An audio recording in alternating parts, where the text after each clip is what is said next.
Lisa never imagined that knocking on the wrong door in the middle of a storm would change her life forever. Inside that silent mansion, a mysterious billionaire mistook her for someone else. And she didn't correct him. One kiss, one night, one mistake that turned into an obsession. He couldn't forget her. She couldn't stop wanting to relive that moment. But when the truth comes out, will desire survive reality? The rain fell like glass blades on the Seattle asphalt, each drop exploding into tiny water stars that reflected the orange glow of the streetlights. Lisa Morgan, 30 years old, with a heart shattered into 1,000 pieces, gripped the steering wheel so tightly her fingers turned white. The smell of wet leather from the car seat mixed with the citrus perfume she wore, the same one David, her ex-fiancé, used to say he loved. Now that scent only burned her throat with the bitter memory of betrayal. 3 days. Just 3 days since she'd found David in bed with his best friend's sister. 3 days since the perfect world she'd built collapsed like a house of cards. 3 days without sleeping right, without eating, without feeling anything but a suffocating emptiness in her chest. "Lisa, please. You need to get out of the house." Rachel's voice, her only true friend, had sounded desperate over the phone. "Just a quick delivery. Take this sketchbook to a client. Address 2247 Bellevue Ridge Mansion. It's on your way home, please. I really need this money." Lisa agreed, not because she wanted to help, but because staying still in the empty apartment where every corner screamed David's name was worse than facing the storm. Now lost in an upscale part of town where massive mansions hid behind high walls and perfectly manicured gardens, Lisa felt her phone's GPS freeze every few seconds. The screen flickered. House numbers were invisible under the torrential rain, and the feeling of being completely alone swallowed her alive. 2,247, or was it 2,274, she muttered, her lips trembling from cold and anxiety. Then she saw it, an imposing mansion, modern, with huge tinted glass windows and architecture that seemed to defy gravity. The gate was slightly open, unusual for this type of property. Lisa parked, grabbed the sketchbook wrapped in brown paper, and ran to the main door, the rain soaking her gray wool coat in seconds. She knocked once, twice, nothing. She turned the handle. The door opened with a soft groan, as if inviting her inside. The warm perfumed air, sandalwood, leather, and something slightly woody immediately enveloped her. It was like stepping into another world. A world where pain didn't exist. "Hello?" Her voice echoed through the silent hall, adorned with modern art pieces and a crystal chandelier that seemed to float from the ceiling. No answer. Lisa took a few more steps. Her wet shoes left footprints on the dark, polished marble. The sound of rain outside became muffled, replaced by a thick, almost tangible silence. She should leave. She should leave the sketchbook there and run out. But something, an invisible force, a dangerous curiosity pulled her deeper inside. That's when she heard it. Footsteps. Firm, calculated. Lisa turned, and her heart stopped. A man emerged from the shadows like darkness taking form. Tall, over 6 feet, broad shoulders covered by a black linen shirt, sleeves rolled up, revealing muscular forearms, dark hair slightly tousled, jaw marked by 2 days' worth of stubble, and eyes, God, those eyes gray like storm clouds. Intense, penetrating, as if they could pierce through her soul and read every secret she hid. "You're late." His voice was husky, velvety, carrying a natural authority that made the air vibrate. Lisa opened her mouth to respond, but no words came out. He looked at her as if devouring her with his eyes, as if he already knew her, as if he'd been waiting for her. "Jade, right?" He took a step forward. His scent, musk, cedar, and something wild invaded Lisa's senses. "The agency said you were different." They weren't lying. Jade. Agency. Confusion exploded in Lisa's mind, but before she could process anything, he continued, "Take off your coat. You're soaking wet." It wasn't a request. It was a command, gentle but firm. Lisa hesitated.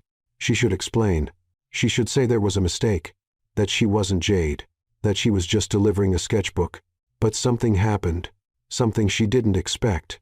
When his eyes met hers again, that hungry look almost desperate, as if he needed her to breathe, Lisa felt it for the first time in 3 days. For the first time since the betrayal, she felt desire, heat, life pulsing through her veins. He saw her, really saw her, not as the betrayed bride, not as the broken woman, but as a desirable woman, powerful, alive. And in that moment of insanity, Lisa made the craziest decision of her life. She let the coat fall to the floor, water dripping from the thick fabric. Her eyes never left his.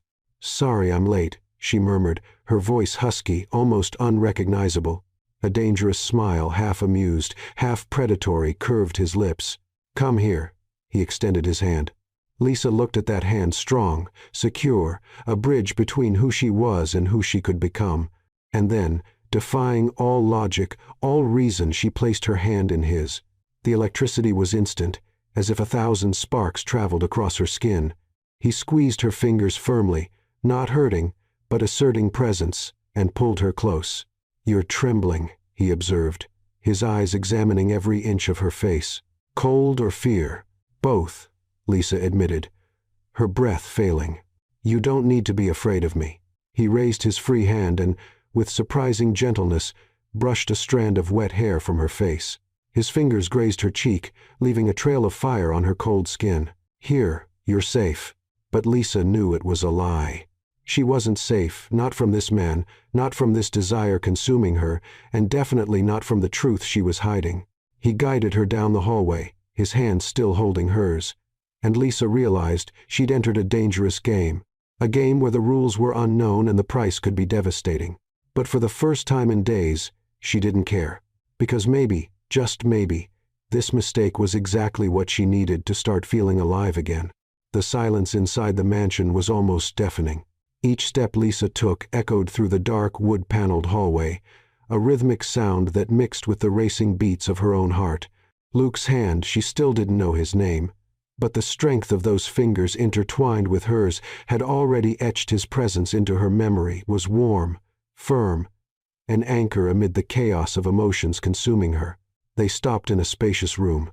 Enormous windows revealed the storm outside, lightning tearing through the black sky like veins of liquid silver.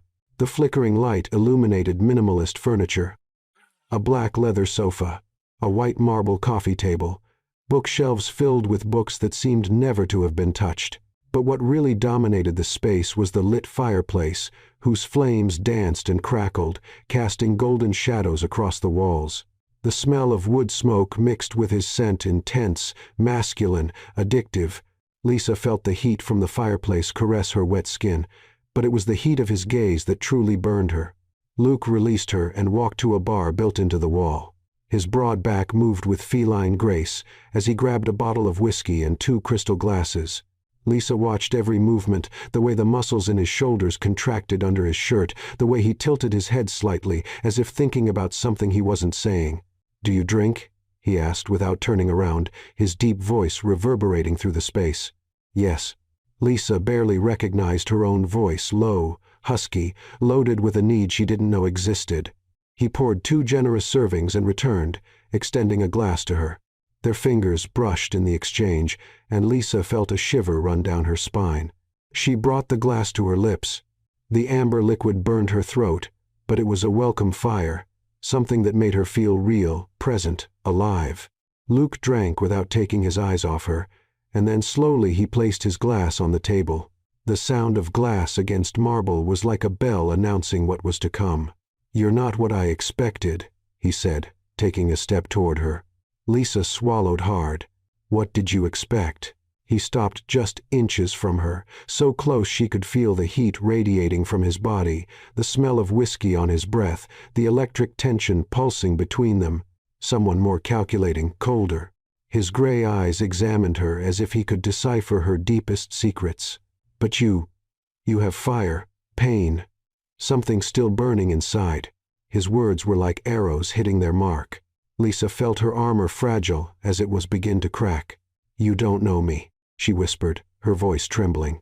"No." He raised his hand and, with torturous slowness, ran his thumb across her lower lip. The touch was soft but devastating. "But I want to. Every inch. Every secret." Lisa's heart exploded in her chest. She should leave. She should tell the truth. She should run from this house before it was too late. But then he moved closer, so close their breaths mingled, so close she could see the tiny, almost invisible scars on his jaw, the hungry gleam in his stormy eyes. "You're late," he repeated, his voice now a low growl, almost animalistic. "And I don't like to wait." Before Lisa could respond, before she could think, he kissed her and the world exploded. It wasn't a gentle kiss. It wasn't tender. It was pure hunger, raw need. His lips captured hers with an intensity that completely undid her. Lisa gasped, and he took advantage, deepening the kiss, his tongue sliding against hers in a wild and desperate dance. His hands found her waist, pulling her forcefully against his body. Lisa felt every hard muscle pressed against her, his chest rising and falling in heavy breaths. She gripped his shoulders, her nails digging into the fabric of his shirt, as if she would fall if she let go. He gently pushed her against the wall beside the fireplace. The cold surface contrasted with the blazing heat consuming her body. Luke pressed his body against hers, one hand moving up to tangle in Lisa's damp hair, pulling her head back and exposing her neck. He left a trail of kisses along her jaw, down the delicate curve of her neck, gently nibbling the sensitive skin just below her ear. Lisa moaned, a low, involuntary sound that seemed to come from a deep and forgotten place inside her. "That's it," he murmured against her skin, his voice rough with desire. "That sound. I want to hear it again." And then he kissed her again, this time slower but no less intense. His lips moved against hers with calculated precision, exploring, tasting, dominating. The hand on her waist moved up, grazing the side of her body, stopping just below her breasts, his thumb tracing small circles through the thin fabric of her blouse. Lisa felt the heat explode in her belly, a desire so overwhelming it was almost painful. She arched her body, seeking more contact, more pressure, more of him. "Easy," he whispered. But there was a tremor in his voice, as if he too was on the edge of control. "Don't rush. We have all night. All night." The words echoed in Lisa's mind like an alarm bell. This was insane. Pure insanity. But when he kissed her again, when his large, strong hands held her as if she were the most precious thing in the world, all reason dissolved. He lifted her easily, his hands under her thighs, and Lisa instinctively wrapped her legs around his waist. She felt his hardness pressed against her, the promise of something more, something that made her tremble with anticipation. Luke carried her to the sofa, laying her down carefully but never breaking the kiss. He positioned himself over her, the weight of his body anchoring her, making her feel both protected and desired. "You're beautiful," he said, pulling back just enough to look into her eyes. Wounded, but beautiful. Tears burned in Lisa's eyes, not from sadness, but from relief, from finally being seen. He kissed each eyelid, each cheek, the tip of her nose, before returning to her lips. This time the kiss was different, slower, deeper, as if he was memorizing every detail, every texture, every sigh. And Lisa surrendered completely. She forgot David, forgot the pain, forgot even her own name. There was only this moment, this kiss, this man who made her feel alive for the first time in days. When they finally pulled apart, breathless, forehead against forehead, eyes locked on each other, Lisa knew nothing would ever be the same again.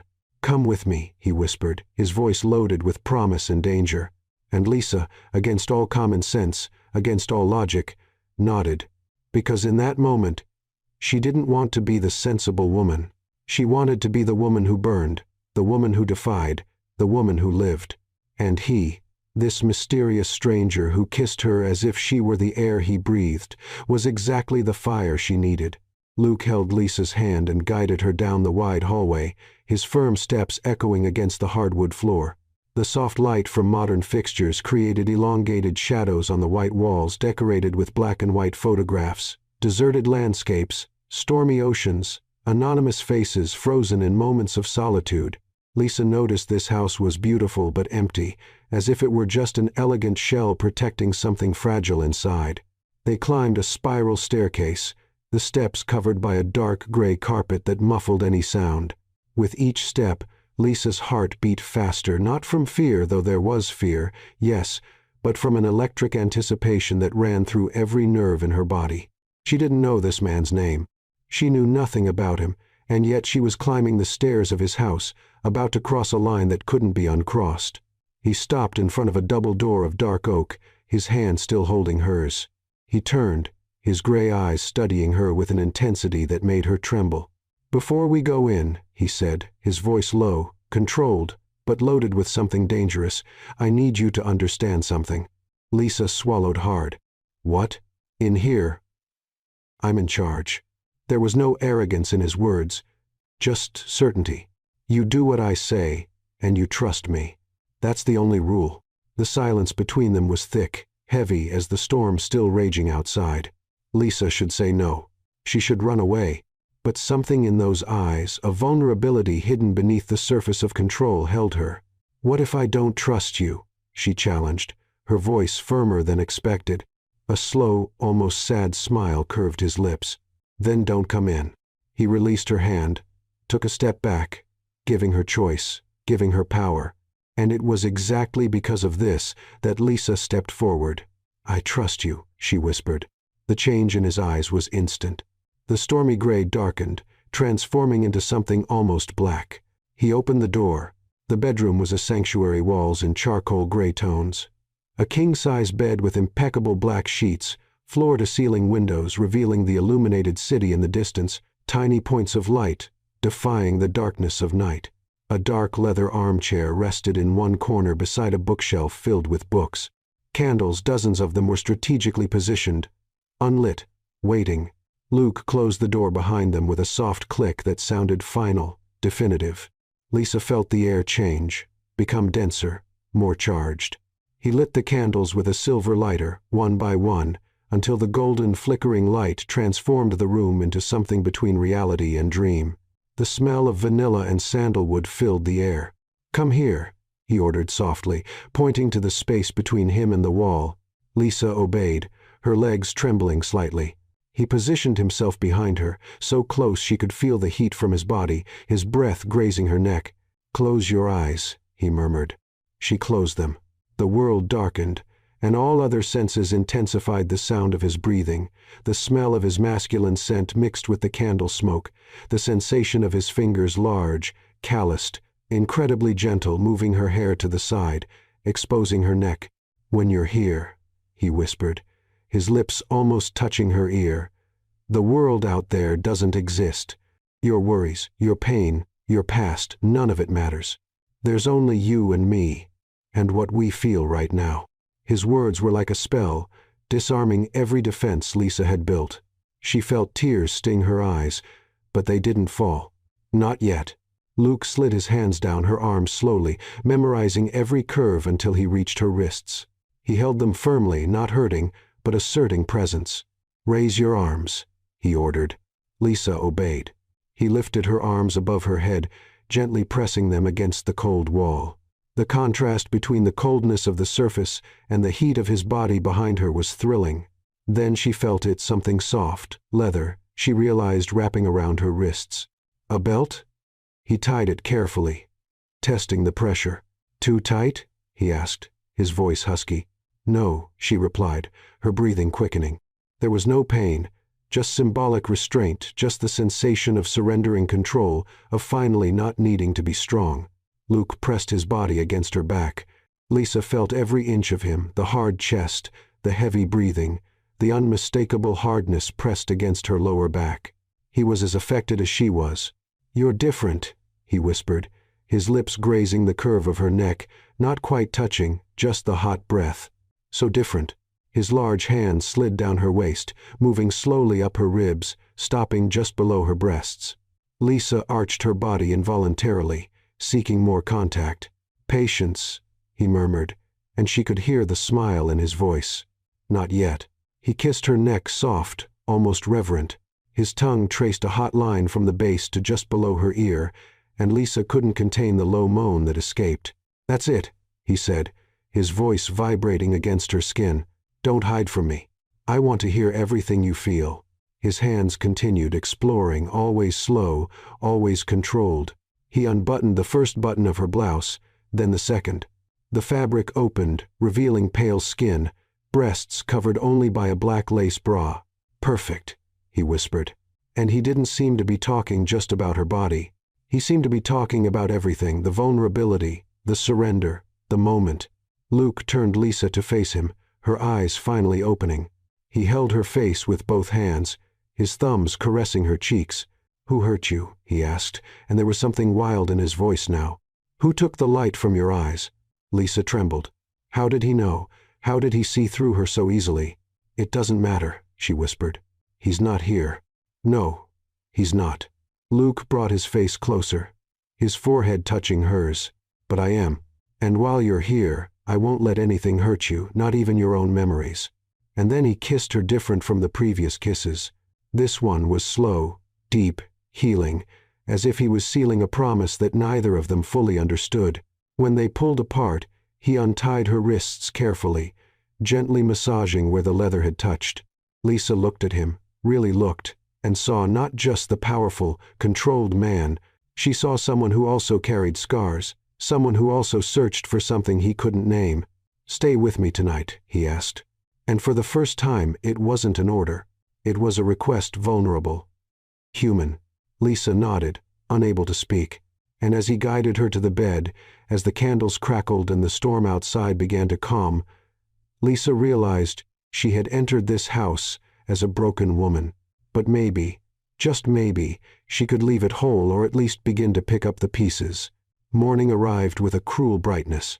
The first rays of sun pierced through the gray curtains of the room, drawing golden stripes across the rumpled sheets. Lisa woke slowly, her body still heavy with exhaustion and satisfaction. Every muscle remembered the night before, the touches, the kisses, the complete surrender that left her vulnerable and paradoxically stronger than ever. She turned her head on the pillow.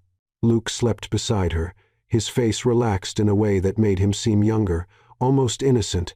Dark hair fell over his forehead, lips slightly parted, chest rising and falling in deep, peaceful breaths. For the first time, she saw the small imperfections that humanized this seemingly perfect man, an almost invisible scar above his left eyebrow, fine lines around his eyes that told untold stories. Panic began to seep slowly into her chest like ice-cold water rising. What had she done? Reality hit like a punch. She wasn't Jade. She never was. She was Lisa Morgan, an ordinary woman with a broken heart, who had lied, even if by omission, and spent the night with a complete stranger, a man whose name she didn't even know until he whispered it in the heat of the moment. "I'm Luke. Luke Montenegro." Montenegro. The name echoed in her mind with crushing weight. She'd heard that name before on the news, in business magazines that Rachel flipped through at work. It didn't matter. What mattered was that she needed to leave. Now, with careful movements, Lisa slid out of bed, trying not to make noise. Her eyes swept the room looking for her clothes. The blouse was folded over the armchair. The pants hung on the backrest. The shoes aligned near the door as if someone had organized them with purpose. Luke, he had taken care of every detail, even while she slept. Guilt tightened her throat. She dressed quickly, her fingers trembling as she buttoned her blouse. She took one last look at Luke. He continued sleeping, his expression serene, oblivious to the storm forming inside her. "Sorry," she whispered to the empty air, knowing he couldn't hear her, and then she left. She descended the stairs in silence, crossed the hall, opened the front door, and was swallowed by the world outside. A black luxury car was already waiting at the entrance. A uniformed driver opened the back door without asking questions, as if he'd been instructed in advance. Lisa got in. The cold leather against her still sensitive legs. The car began to move, pulling away from the mansion, and Lisa didn't look back because if she did, she knew she would return. Luke woke up alone. He knew immediately, even before opening his eyes. The space beside him was cold. There was no soft sound of feminine breathing, no citrus perfume that had intertwined with the sheets during the night. He opened his eyes slowly, reality settling like lead in his stomach. She was gone. Luke sat up in bed, running his hands through his messy hair. He looked at the place where she had slept. The pillow still held the shape of her head. He picked it up, pressing it against his face, inhaling what remained of her scent: jasmine, rain, and something uniquely hers. Something inside him broke. In his 35 years of life, Luke Montenegro had known countless women, beautiful, intelligent, sophisticated, but none, absolutely none, had touched him the way she had. Not just physically, though God knew her body was pure art, but emotionally. She had seen him, really seen him behind the walls he'd built, behind the mask of the impenetrable billionaire. He got up, put on a black robe, and went down to his office. He picked up the phone and dialed the number of the agency he'd hired, Elite Companions Agency. "Good morning. How can I help you?" The professional female voice answered after 2 rings. "This is Luke Montenegro. I'd like to schedule again with Jade, the same one from last night." There was a pause that was too long. "Mr. Montenegro," the voice hesitated. "There was a misunderstanding. The companion Jade didn't show up for yesterday's appointment. She had car trouble and missed the time. We sincerely apologize for the inconvenience. Naturally, we won't charge for the service." And wait, Luke's voice came out louder than he intended. He forced himself to breathe. "What did you say?" "Jade didn't show up, sir. We tried to contact you, but—" Luke hung up. The phone fell from his hand, hitting the wooden floor with a dull thud. She wasn't Jade, the woman who was in his house, the one who kissed him with an intensity that made him lose control, who surrendered with a vulnerability that cracked his chest open, who moaned his name like a prayer. Wasn't who he thought she was. Who the hell was she? He murmured to the emptiness of the office. His mind returned relentlessly to every detail of the night before, the way she trembled when he first touched her, her eyes deep brown, full of pain and desire mixed together, fixed on his, as if he were the only real thing in the world. The sound of the low moan she tried to contain when he kissed that sensitive spot just below her ear, the taste of her skin slightly salty, addictive, the scent of her wet hair when he buried his face in it. Everything, every damn detail was etched in his brain like fire. Luke clenched his fists, nails digging into his palms. His entire body vibrated with the memory, the need, the desire that wasn't satisfied even after hours of mutual surrender. "Never," he whispered, his voice breaking. "No woman has ever made me feel that." It was true, and it terrified him. He'd been with beautiful women, experienced women, women who knew exactly how to tease, how to satisfy, but with her, with this mysterious stranger who entered his house like a storm and left like a ghost, it was different. It was visceral. It was as if something inside him, something that had been asleep, buried under years of control and detachment, had violently awakened. She didn't just touch him, she consumed him. Even in surrendering, even allowing him to take control, she was the one with the real power, because she made him feel fear of losing her, feel the desire to protect her, feel the need to know every secret she hid. Luke walked to the window, looking at the city beginning to wake below, executives rushing to meetings, cars filling the streets, life happening as it always did. But for him, nothing would be the same.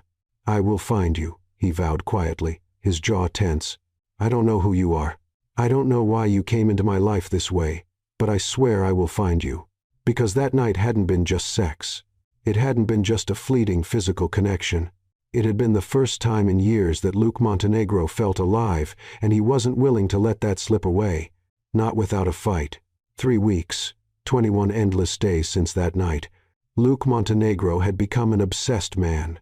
Every woman who passed him on the street, brown hair, average height, citrus perfume, made his heart race for a fraction of a second, only to crash in disappointment when he realized it wasn't her. He hired private investigators, but without a name, without a clear photo, without anything but fragmented memories and the scent of jasmine that refused to leave his sheets. The searches led nowhere. He worked less, slept poorly, dreamed of her every night. Those brown eyes full of secrets, that low contained moan, the feeling of her skin under his fingers.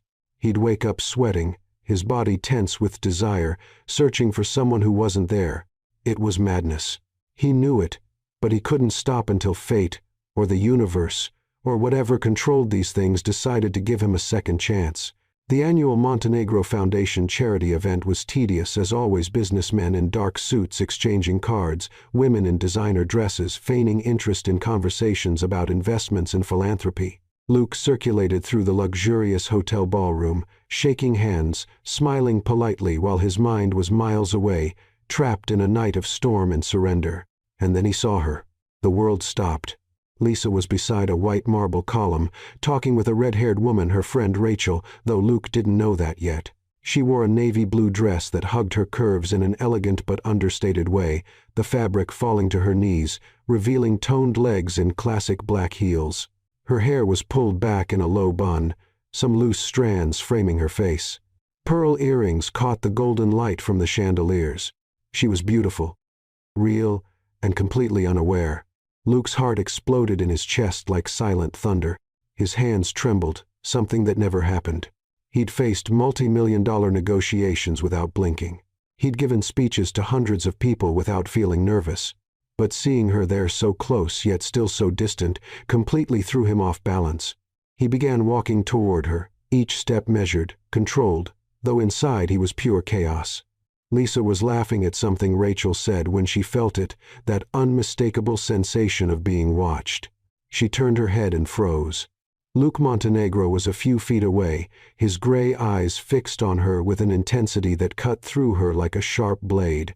He was impeccable in a tailored black tuxedo, the tie perfectly aligned, hair combed back revealing every angle of his sculpted face. But it was the eyes, those damn stormy eyes, that trapped her. Recognition, desire, and something more dangerous, anger. Panic flooded Lisa like boiling water.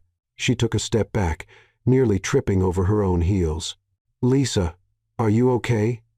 Rachel touched her arm, worried. "I need to go to the bathroom," Lisa forced a trembling smile. "I'll be right back." She turned, ready to flee, but a firm hand caught her wrist, not forcefully, but with a determination that wouldn't accept denial. "No." Luke's voice was low, husky, vibrating with contained emotion. "Don't even think about running away again." Lisa closed her eyes for a second, gathering courage to face him. When she opened them, he was so close she could feel the heat radiating from him, the woody scent that haunted her dreams. "I need to talk to you." It wasn't a request. Rachel looked between the two, her eyes wide. "Lisa, it's fine." Lisa lied, her voice failing. "I know him." Know him was the understatement of the century. Luke didn't wait for more excuses. He guided her through the crowd, his hand still holding her wrist, not hurting, but making it clear she wouldn't escape. They crossed glass doors that led to a private terrace. The Seattle night was cold, the wind blowing gently, bringing the smell of imminent rain. He released her only when they were alone, away from curious eyes. Lisa hugged herself, trembling not from the cold, but from his proximity, from the memory flooding every cell of her body. "You're not Jade." It wasn't a question. It was a calm accusation, but loaded. "No, I'm not." "I know." He took a step toward her, his jaw tense. "The agency told me." Jade never showed up that night. Lisa swallowed hard, unable to find words. "So who the hell are you?" His voice rose slightly, anger beginning to leak through the cracks in his control. "Why did you come into my house? Why did you lie? Why?" He ran his hand through his hair, disheveling it for the first time. "Why can't I stop thinking about you?" The last question came out almost as a desperate whisper, and that's what broke Lisa's armor. "I didn't mean to lie," she began, her voice trembling. "I was delivering something for a friend. The GPS failed. I knocked on the wrong door. And when you thought I was someone else, I should have explained." "I know. But you looked at me in a way that no one ever looked at me before." "What way?" He moved closer now, so close she had to tilt her head back to face him. "Like I mattered." The words came out raw, honest, painful. "Like I was more than just broken pieces." Luke's face softened for a fraction of a second. He raised his hand, hesitant for the first time, and with surprising gentleness brushed away a strand of hair that had escaped from her bun. "You don't owe me an explanation about why you were broken," he said quietly, his fingers grazing her cheek. "But you owe me an explanation about why you disappeared." Tears burned in Lisa's eyes. "Because I was scared of me, of myself, of what I felt, of what I did. You don't know me. I'm not that woman who spent the night at your house. I'm just Lisa. Lisa Morgan, an ordinary woman who had her heart shattered by her ex-fiancé 3 days before that night." The confession hung between them like smoke. Luke studied her for a long moment. Then slowly he placed his hands on both sides of her face, forcing her to look directly into his eyes. Do you think I care who you were before that night? His voice was firm, almost fierce. Do you think I care if your heart was broken? If you were running from something? If you came into my house by mistake? Lisa trembled between his hands. The only thing that matters, he continued, his forehead now touching hers, is that you made me feel something I've never felt before. And since that damn night, I can't breathe right. I can't sleep. I can't exist without looking for you in every face I see. Luke, she whispered his name for the first time since that night, and the sound made something inside him break and rebuild at the same time. Come with me, he asked, and there was a vulnerability in his voice she never imagined hearing. Now, please. Lisa knew she should say no, knew she was on the edge of a dangerous precipice. But when she looked into his eyes, those stormy eyes that saw her like no one else did, she knew she had already fallen. Yes, she whispered. And when he pulled her against him, when his lips found hers in a hungry, desperate kiss, the world around them disappeared. There was only them again, finally. Lisa's apartment was modest compared to Luke's mansion, a small but cozy space on the third floor of an old building in downtown Seattle. White walls decorated with framed photographs, landscapes she herself had captured, frozen moments of simple beauty. A beige sofa covered with colorful throws, books stacked on every available surface, the smell of coffee and lavender in the air.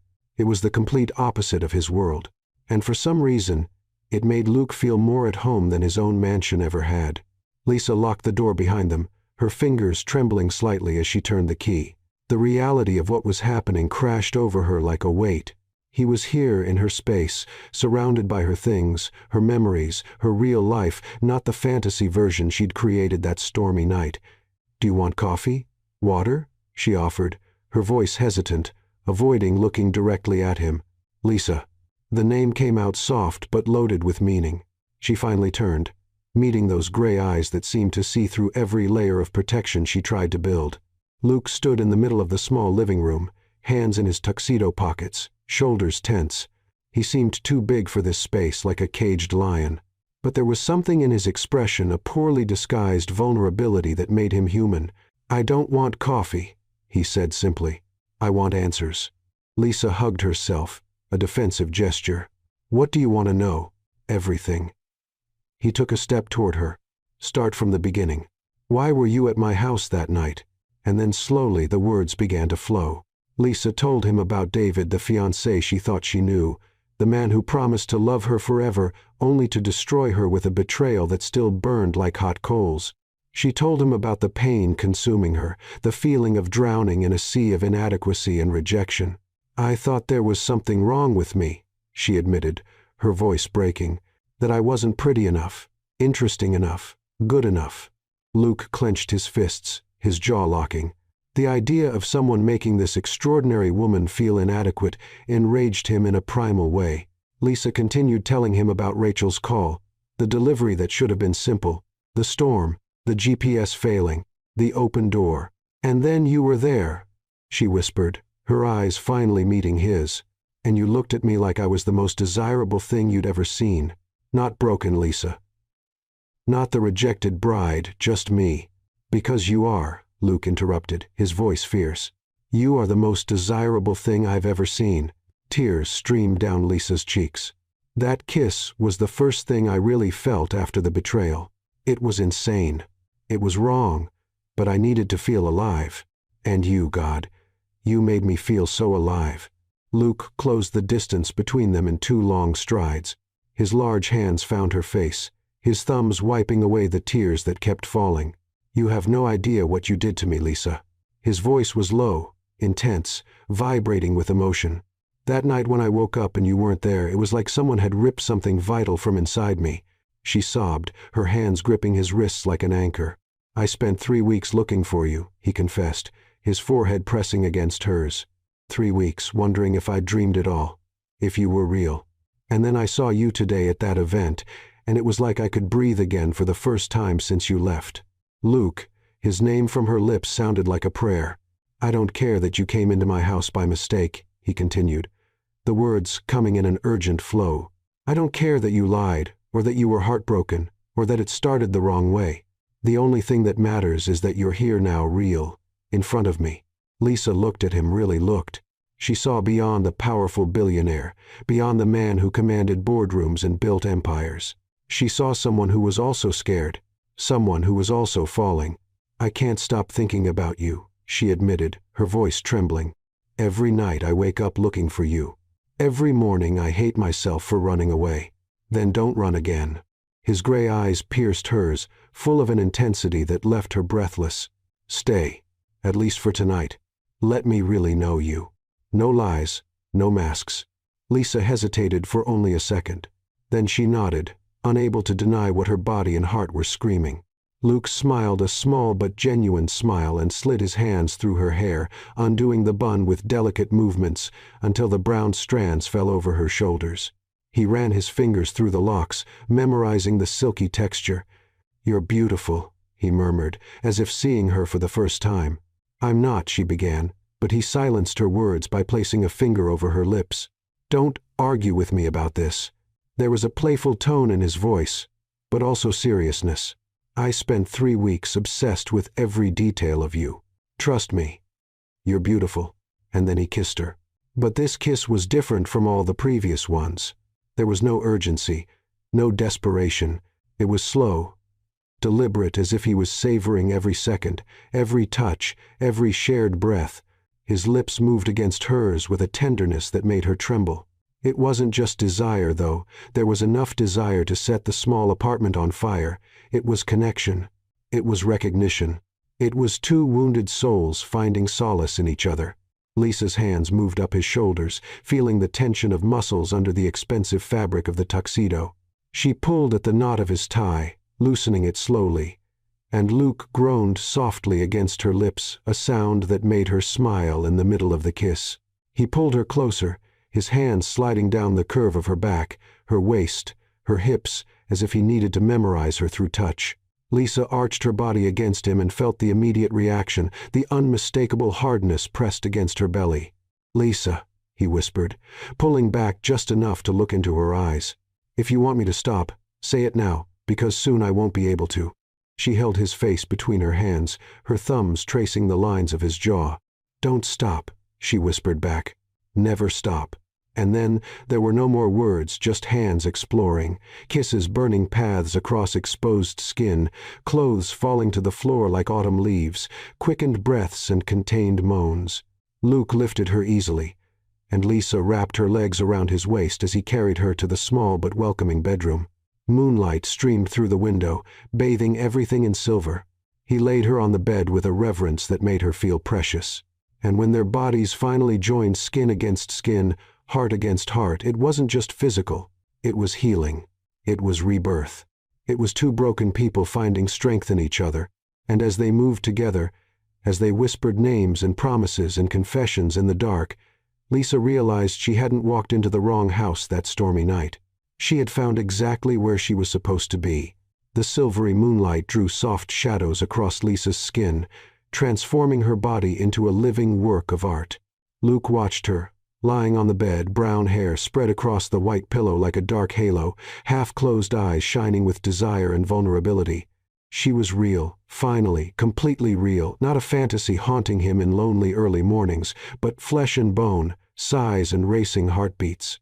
He leaned over her, supporting his weight on his forearm so as not to crush her, but close enough for their bodies to touch, at strategic points, chest against chest, hip against hip. The heat between them was palpable, electric, as if the air around them crackled with pure energy. "I've dreamed of this since that night," Luke whispered. His hoarse voice transformed into dark velvet by need. His lips grazed her temple, slowly descending her cheek, the line of her jaw, leaving a trail of kisses soft as feathers but burning like hot coals. Lisa closed her eyes, surrendering completely to the sensation. Each touch of his was a promise. Each kiss was a silent confession. She arched her neck, offering more, and he accepted the offer with a low moan that vibrated against her sensitive skin. Luke's hands began their own journey, large, calloused, but surprisingly gentle. They slid down the sides of her body, tracing the curve of her ribs, her slender waist, her generous hips. He memorized every inch like a blind person reading Braille, as if he could engrave in muscle memory the exact map of who she was. "You're perfect," he murmured against the skin of her neck, his lips vibrating with the words. It wasn't empty flattery. It was raw truth, torn from the depths of his soul. Every curve, every mark, every breath, perfect. Lisa shivered, her hands rising to grip his broad shoulders, feeling the tense muscles under his warm skin. "Luke." She whispered his name, like a request, a need, a plea. He pulled back just enough to look into her eyes. Tell me what you want." "You?" The answer came out simple, honest, devastating. "Only you." Something in his eyes changed. The stormy gray darkened to almost black. He captured her lips in a deep, hungry kiss, his tongue sliding against hers in a dance that wasn't new but felt like it was being discovered for the first time. Lisa moaned into his mouth, the sound muffled but loaded with desire. Luke's hands continued exploring. They moved up her back, his fingers tracing her spine with torturous slowness until they reached her shoulders. He slid the straps of her dress already half unbuttoned down her arms, revealing pale skin inch by inch. The fabric slipped, exposing Lisa's breasts, and the cold apartment air made them tighten immediately. Luke pulled back to look, and what she saw in his eyes was pure reverence, not just carnal desire, but something deeper. Admiration, wonder. "Perfect," he repeated, almost to himself. He lowered his head, and Lisa felt his mouth hot, wet, deliciously sinful close around a hardened nipple. She arched her back involuntarily, a loud moan escaping her lips. His tongue circled, sucked, gently nibbled, while his free hand caressed the other breast with firm but delicate movements. "Luke, God." She could barely form coherent words. The pleasure was a rising wave, threatening to drown her in the most delicious way. He alternated between one breast and the other, giving equal attention to both, while his hands continued the work of completely removing her dress.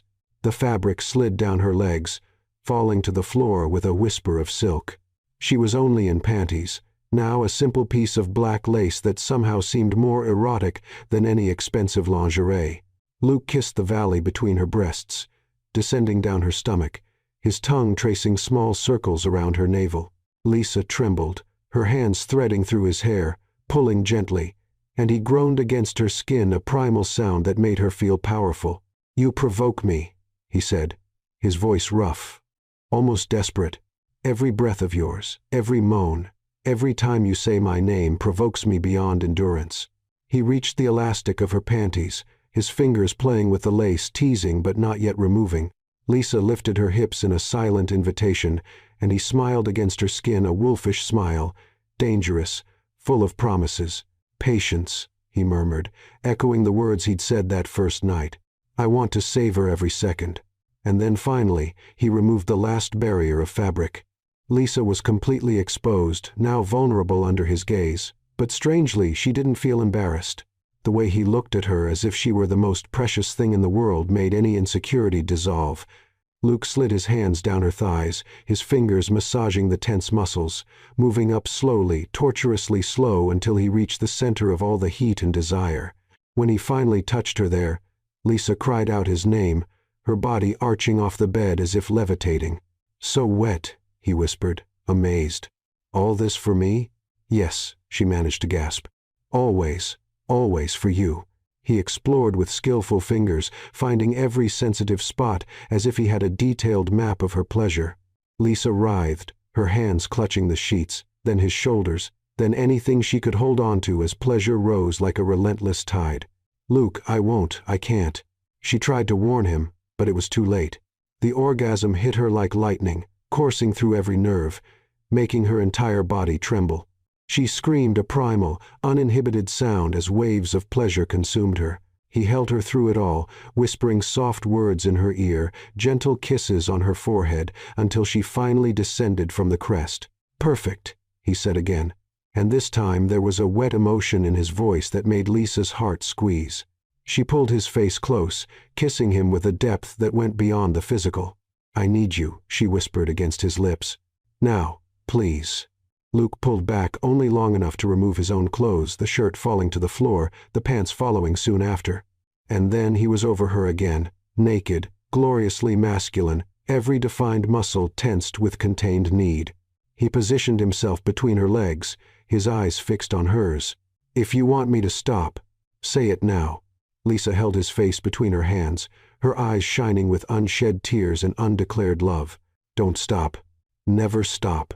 And then he entered slow, deliciously slow, filling every empty space inside her until there was no separation between where she ended and he began.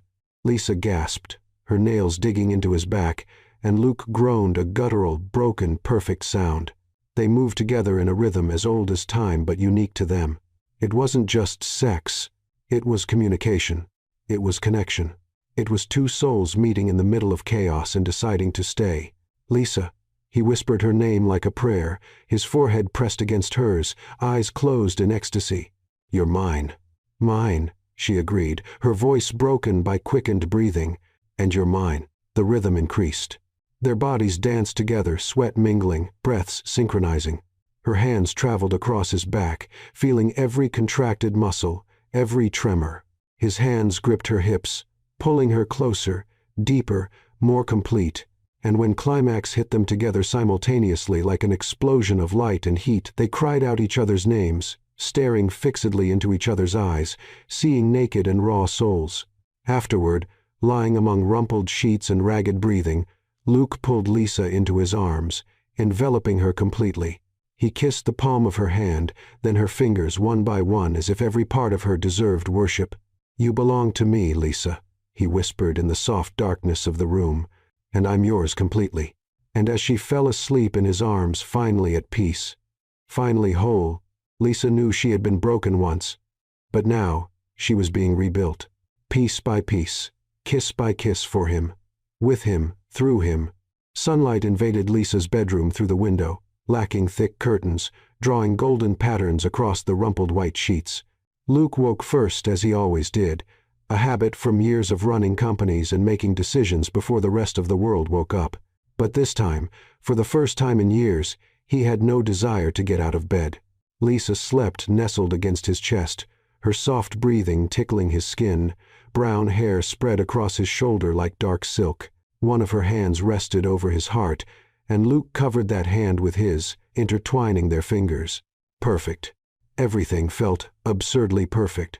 He had built an empire, had negotiated with the most powerful men in the world, conquered everything money could buy. But there, in that modest apartment, holding this woman in his arms, Luke Montenegro finally understood what true wealth meant. Lisa stirred, her lashes fluttering before slowly opening her eyes. When she focused on his face so close, she could count every dark lash. A slow, genuine smile lit up her features. "Good morning," she whispered, her voice husky from sleep and satisfaction. "Good morning, love." The word escaped naturally without thinking, and they both froze. For a second he surprised at himself, she with her heart exploding in her chest, but neither pulled back. Instead, Lisa leaned in and kissed him softly, a slow, sweet morning kiss that asked for nothing but presence. "Coffee?" she offered.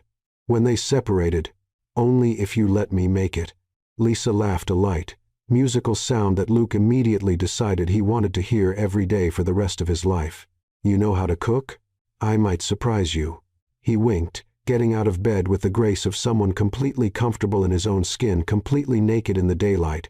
20 minutes later, they were sitting at the small kitchen counter, sharing pancakes that Luke had made surprisingly well while drinking coffee that was too strong and laughing at bad jokes. It was domestic, simple, and absolutely revolutionary for both of them. The days that followed were a revelation. Luke didn't immediately return to his empty mansion. Instead, he canceled meetings, delegated responsibilities, something that shocked his assistant, and stayed. In Lisa's small apartment, in her world, they talked.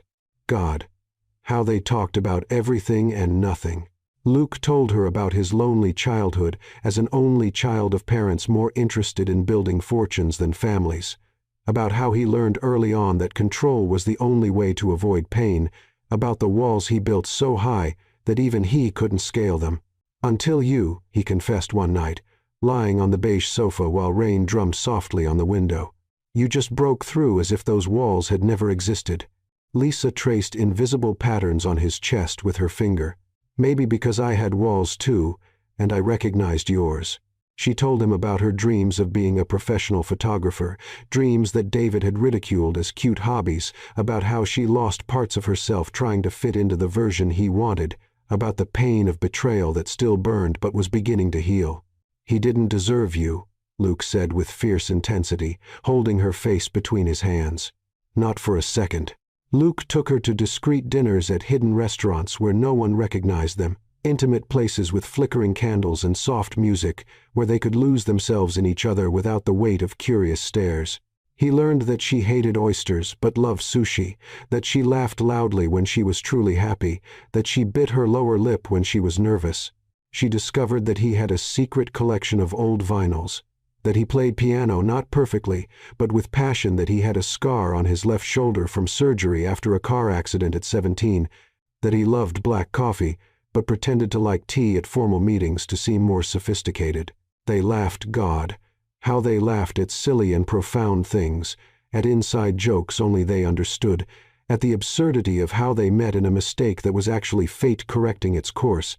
One morning, Lisa woke to the smell of roses. She opened her eyes and found Luke standing beside the bed holding an enormous bouquet of white roses, her favorite flower, which he discovered through a photograph in the living room. Just because, he said with a shy smile, that didn't match the powerful billionaire the world knew. Lisa cried, not from sadness, but from overwhelming gratitude for having found someone who saw her, really saw her. He showed up at her work, a small art gallery where she worked as an assistant with coffee exactly the way she liked it. He waited at the end of her shift, leaning against his luxury car, completely out of place in the simple neighborhood but not caring one bit. "I thought we could have dinner," he'd say. And she always said yes. Lisa knew him in his vulnerable moments too, nights when he woke up sweating, trapped in nightmares about failure and loneliness. She held him, whispering soft words until his breathing calmed. And he returned the favor when she woke up crying, still haunted by David's betrayal, reminding her that she wasn't defined by the pain others caused. "You're defined by how you stand up," he'd say, kissing her forehead. "And love, you're standing stronger than ever." They made love a lot, sometimes urgent and desperate, as if trying to fuse into a single person. Other times slow and sweet, exploring every inch with reverence. And always, always it ended with them intertwined, whispering confessions in the dark. Luke began opening his world to her, not the world of business and power, but his real world. He took her to the mansion through the front door this time, and showed her his music studio, the place he went when the weight of the world got too heavy. "No one's ever seen this," he admitted, his fingers nervously touching the piano keys. "Only you." Lisa held his hand. "Thank you for trusting me." He played for her a melody he composed years ago when he still believed that songs could cure loneliness. And as the notes filled the air, Lisa realized she was falling in love, not for the first time that had happened the night of the storm, though she couldn't name it then, but in a deeper, more complete way. And looking at his profile illuminated by the soft light of the chandelier, eyes closed as he played, she knew he was too. "I love you," she said when the music ended, the silence still vibrating in the air. Luke opened his eyes slowly, turning to face her. For a moment, he said nothing, and fear began to creep into her chest. But then he smiled, a huge, genuine smile that completely transformed his face. "I love you too," he replied, his voice full of wonder, as if he was saying it for the first time in his life. And maybe he was. So much it scares me. They kissed there, surrounded by instruments and old sheet music, sealing promises that didn't even need to be spoken aloud. Because true love wasn't about grand gestures. It was about showing up, about morning coffee, about knowing each other's fears and choosing to stay anyway, about building something real brick by brick, kiss by kiss, day by day. And they were building together.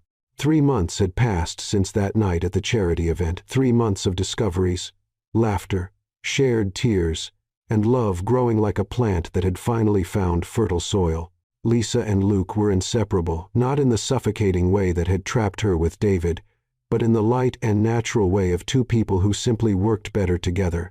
On a Friday night, when autumn painted Seattle in shades of amber and bronze, Luke showed up at Lisa's apartment with a mysterious smile and a single white rose in his hand. "Wear something comfortable but nice," he said, kissing her forehead. I have a surprise. Lisa looked at him suspiciously but also intrigued. What kind of surprise? If I tell you, it won't be a surprise. He winked that mischievous boy smile she'd learned to love. Do you trust me? Always, she answered without hesitation, and it was true. After months together, the trust between them was absolute. 30 minutes later, they were in Luke's car, not the ostentatious limousine, but a comfortable and discreet sedan driving through the city's illuminated streets. Lisa recognized the route. They were going to his mansion. Luke, she began, her heart racing.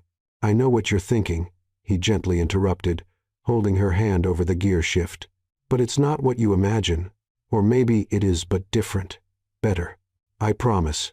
When they arrived, the mansion was transformed. Candles, hundreds of them, illuminated the path from the gate to the front door. White rose petals created a natural carpet over the stone floor. Soft music played from somewhere hidden, a piano melody that Lisa recognized immediately. It was the song Luke had played for her that special night. Luke, tears already burned in her eyes. What is all this? He got out of the car, went around and opened the door for her, extending his hand like a gentleman from another century. I want to show you who I am. No games, no masks, just you. His voice trembled slightly, revealing nervousness hidden beneath the surface of confidence. Lisa placed her hand in his and let herself be guided. They entered through the front door, the same one she'd crossed that stormy night, but everything seemed different now. The hall was softly illuminated by candles floating in glass vases. Framed photographs had been added to the walls, photographs of the two of them at dinners, laughing in her apartment, embracing in a park. Moments captured in 3 months of happiness. When did you? Lisa asked, amazed. I've been photographing you since day one, he admitted, blushing slightly. I couldn't help it.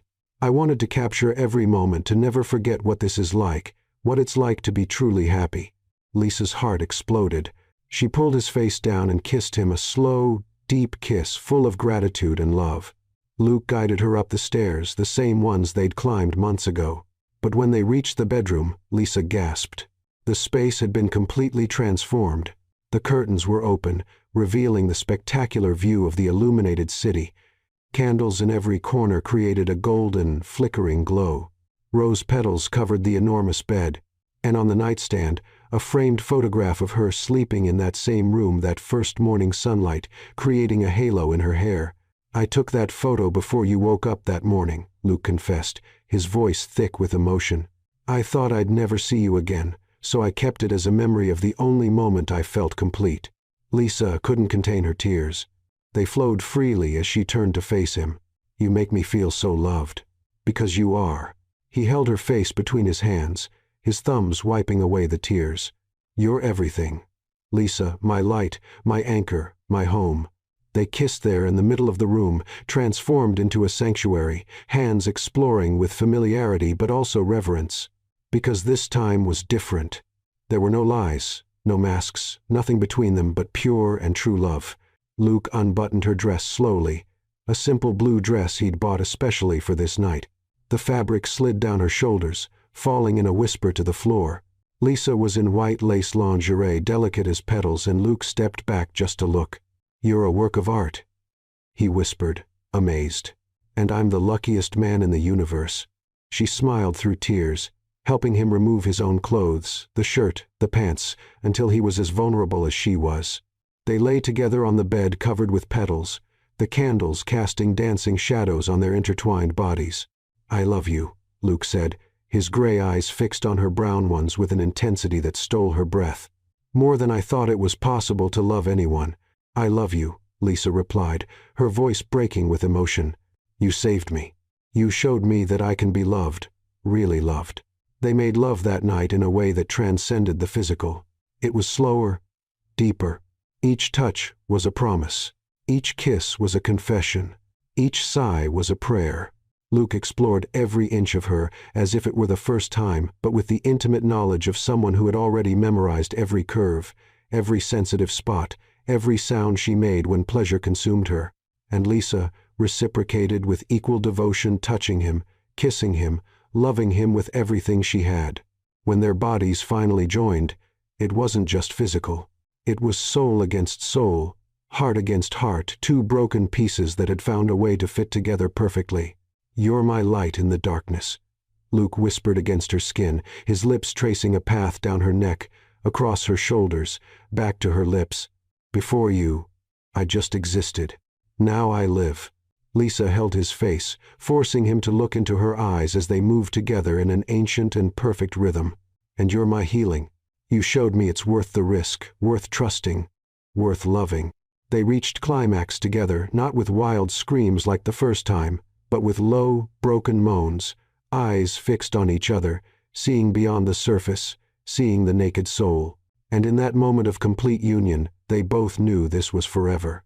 Afterward, lying among perfumed sheets and crushed petals, Luke pulled Lisa into his arms, settling her against his chest as if she had always belonged there. "Stay with me," he asked softly, kissing the top of her head. "Not just today, not just this week, but forever. Move in here. Live with me. Build a life with me." Lisa pulled back enough to look into his eyes, seeing the vulnerability there, the fear of rejection, the fragile hope. She smiled through tears. "Yes," she whispered. 1,000 times yes. And there, in that mansion she once entered by mistake, Lisa finally found what she'd been searching for her whole life. Home, not a place, but a person. Luke Montenegro, the man who mistook her for someone else, but ended up finding in her exactly who he always needed. Their love was born from a mistake, but it was the most right mistake either of them had ever made.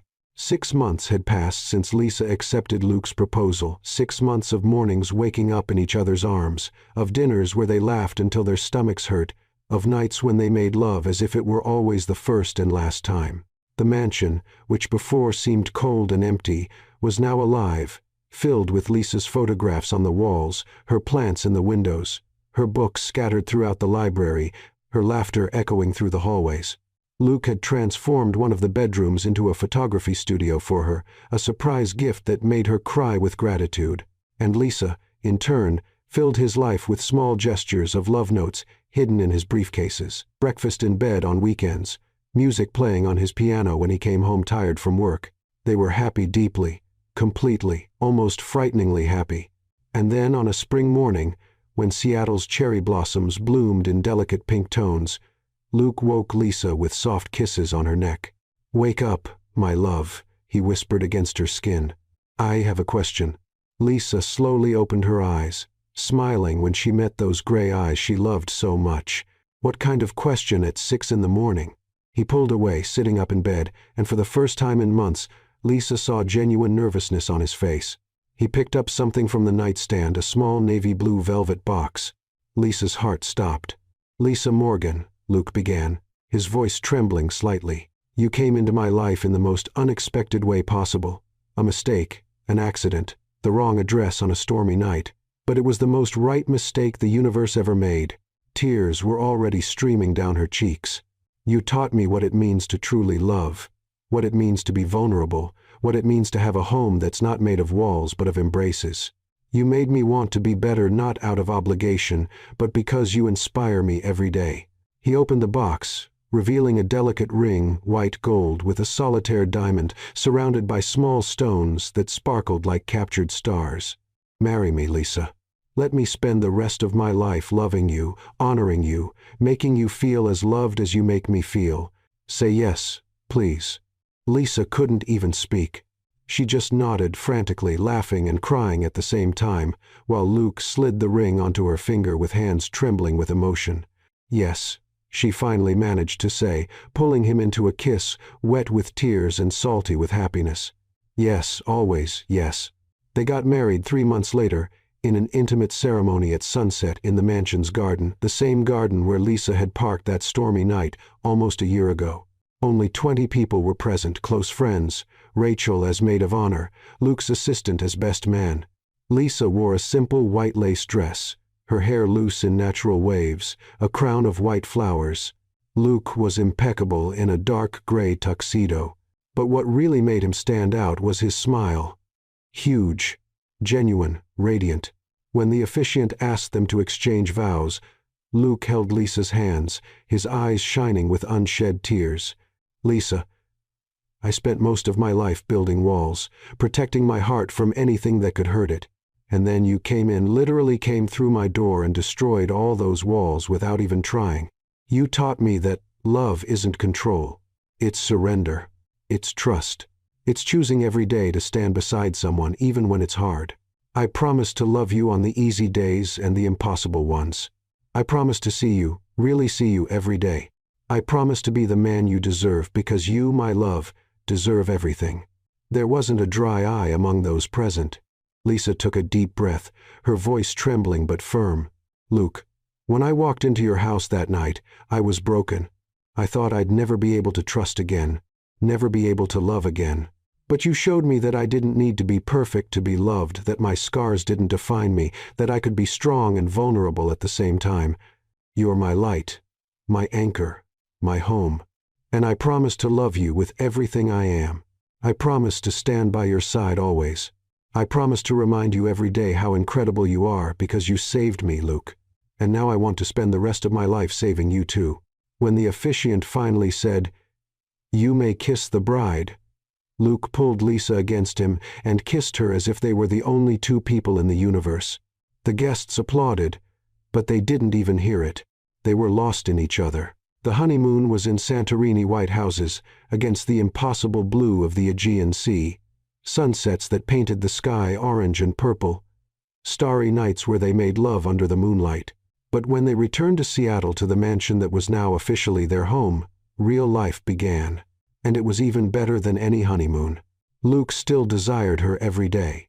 No matter how many times they made love, and it was many, he always looked at her as if it were the first time, with that hungry gleam in his gray eyes, with that slow, dangerous smile that made her belly tighten with anticipation. One morning, 6 months after the wedding, Lisa was in the kitchen making coffee when she felt his arms wrapping around her waist from behind. He pressed his body against her back, and she immediately felt his hardness pressed against her. "Good morning, Mrs. Montenegro," he murmured against her neck, his lips grazing her sensitive skin. Lisa smiled, tilting her head to give him more access. Someone woke up inspired. "I wake up like this every day because of you." He turned her in his arms, his eyes dark with desire. "You were sleeping in that blue silk nightgown. And I thought, how can I want someone this much every single day?" "Maybe because you're insatiable," she teased, running her fingers through his hair. "Maybe because you're irresistible." He lifted her, sitting her on the kitchen counter, positioning himself between her legs. "And because I love you, and because every day with you is better than the one before." They made love right there, urgent and hot, the coffee cooling forgotten while they lost themselves in each other. Again, as always, as it would be forever. Their life settled into a happy routine. Lisa opened her own photography gallery, a dream that Luke supported financially and emotionally. Her exhibitions were successful, and she finally saw herself as the artist she'd always wanted to be. Luke continued running his empire, but now he left earlier because home, where Lisa waited for him, was more important than any business. They fought. Sometimes, of course, they fought, but it always ended in honest conversations, sincere apologies, and reconciliations that usually involved a lot of kissing and very little clothing. On cold nights, they lay intertwined on the couch watching old movies, eating popcorn, laughing at bad jokes. On Sunday mornings, they made love slowly, unhurried, savoring every touch, every sigh. And always, always he touched her as if he'd never touched her before, as if she were new, precious, unique. "Don't you ever get tired?" Lisa asked one night, laughing after another intense session of lovemaking. "Of you?" "Never." He kissed her forehead, then her nose, then her lips. "You're my favorite addiction, my healthy obsession, my reason to wake up every day." "Sappy," she teased, but her eyes shone with happiness. "Only for you," he smiled, pulling her closer. "Always only for you." A year after the wedding, Lisa discovered she was pregnant.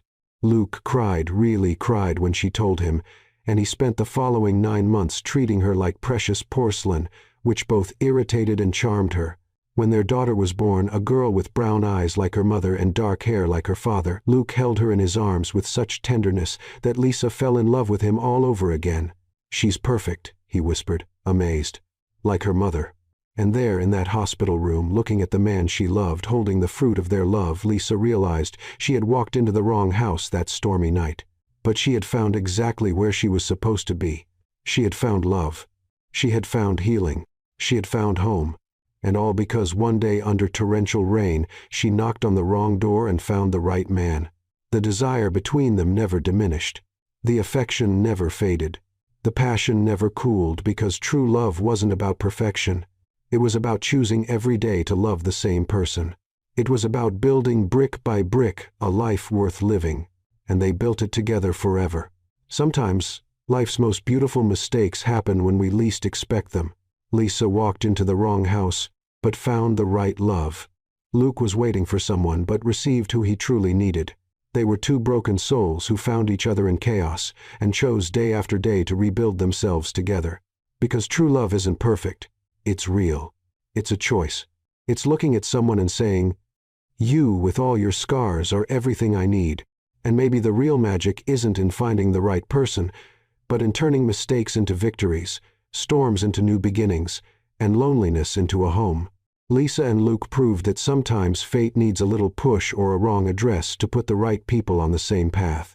And you ever stopped to think that maybe your mistakes are also guiding you to where you've always been meant to be?